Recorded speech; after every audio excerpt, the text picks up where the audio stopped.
Hello, എല്ലാവർക്കും നമസ്കാരം. നമ്മൾ കുറച്ച് ദിവസങ്ങൾക്ക് മുൻപ് തമിഴ്നാട് സീരീസ് ചെയ്തിട്ടുണ്ടായിരുന്നു അല്ലേ? അപ്പോൾ അതിൻ്റെ കണ്ടിന്യൂസ് ആയിട്ടുള്ള വീഡിയോ ആണ് കേട്ടോ ഇത്. നമ്മൾ ഇന്നുള്ളത് തമിഴ്നാട്ടിലെ തഞ്ചാവൂരിലാണ്. നമ്മൾ പോകുന്നത് തമിഴ്നാട്ടിലെ തഞ്ചാവൂരിലെ ബൃഹദീശ്വര ക്ഷേത്രത്തിലേക്കാണ്. ഒരുപാട് ദൂരെ നിന്ന് തന്നെ നമുക്ക് ക്ഷേത്രങ്ങളുടെ ഗോപുരങ്ങളൊക്കെ കാണാൻ കഴിയും. ദ്രാവിഡ വാസ്തുശൈലിയിൽ പണിത ഈ ക്ഷേത്രം രാജരാജ ചോളനാണ് പണി കഴിപ്പിച്ചത്.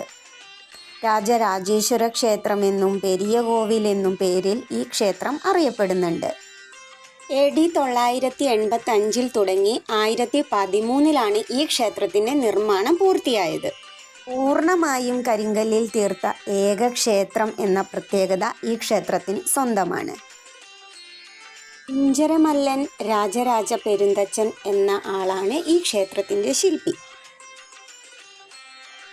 പരമശിവനെ ലിംഗരൂപത്തിലാണ് ഇവിടെ പ്രതിഷ്ഠിച്ചിട്ടുള്ളത്. ദിവസേന ആയിരക്കണക്കിന് സ്വദേശികളും വിദേശികളുമായിട്ടുള്ള സന്ദർശകരാണ് ഇവിടെ വന്നു പോകുന്നത്. കണ്ണിന് അത്രയേറെ കുളിർമയേകുന്ന കാഴ്ചകളാണ് കേട്ടോ ഈ ക്ഷേത്രം നമുക്ക് തരുന്നത്. ഗോപുരത്തിൽ പുരാണ കഥാസന്ദർഭങ്ങളെ അനുസ്മരിപ്പിക്കുന്ന തരത്തിലുള്ള കൊത്തുപണികളാണ് ചെയ്തിട്ടുള്ളത്. ക്ഷേത്രത്തിന് മുൻവശത്തായിട്ട് 16 അടി നീളവും 13 അടി ഉയരവുമുള്ള ഒറ്റക്കല്ലിൽ തീർത്ത നന്ദിയുടെ ശില്പം കാണാം. ചില സ്ഥലങ്ങൾ, ചില കാര്യങ്ങളൊന്നും നമുക്ക് വർണ്ണിച്ചാലും മതിയാവില്ല അല്ലേ? അതേപോലെ തോന്നിയ ഒരു സ്ഥലമാണ് കേട്ടോ ഈ ബൃഹദീശ്വര ക്ഷേത്രം. കല്ലിൽ നിർമ്മിച്ച ശിവലിംഗത്തിന് 8.7 മീറ്റർ നീളമുണ്ട്. ക്ഷേത്ര ഗോപുരത്തിൻ്റെ മുകളിലുള്ള കല്ലിന് ഏകദേശം 90 ടൺ ഭാരം ഉണ്ട് എന്നാണ് കേട്ടോ പറയുന്നത്. 400 തൂണുകളുള്ള വരാന്തയും 5 നിലകളുള്ള പ്രവേശന ഗോപുരവും ഈ ക്ഷേത്രത്തിൻ്റെ ഒരു പ്രത്യേകതയാണ്. ക്ഷേത്രത്തിൻ്റെ ചുമരുകളിൽ എന്തൊക്കെയോ എഴുതി വെച്ചിട്ടുണ്ട് കേട്ടോ.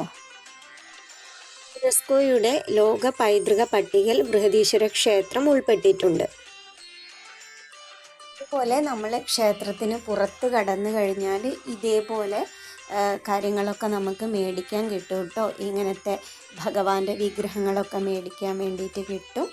ഇത് മാത്രമല്ല, ഒരുപാട് കാര്യങ്ങളുണ്ട്. ഇത് മാത്രം കാണിച്ചു എന്നേ ഉള്ളൂ. ഇത് ക്ഷേത്രത്തിൻ്റെ ഒരു ചെറിയ രൂപമാണ് കേട്ടോ, ബൃഹദീശ്വര ക്ഷേത്രത്തിൻ്റെ. അപ്പോൾ ഇങ്ങനത്തെ കാര്യങ്ങൾ നമുക്ക് മേടിക്കാനായിട്ട് കിട്ടും. നമ്മൾ ക്യാമറ കണ്ണ് കൂടി കാണുന്ന കാഴ്ചകളും നമ്മുടെ സ്വന്തം കണ്ണുകൾ കൊണ്ട് കാണുന്ന കാഴ്ചകളും തമ്മിൽ ഒരുപാട് വ്യത്യാസമുണ്ട് അല്ലേ? അപ്പോൾ എല്ലാവർക്കും നേരിട്ട് ഇവിടെ വന്നിട്ട് ഭഗവാനെ കാണാനും ക്ഷേത്രത്തിൻ്റെ ഭംഗി ആസ്വദിക്കാനും കഴിയട്ടെ എന്ന് പ്രാർത്ഥിച്ചുകൊണ്ട് ഞാൻ ഈ വീഡിയോ നിർത്തുകയാണ്.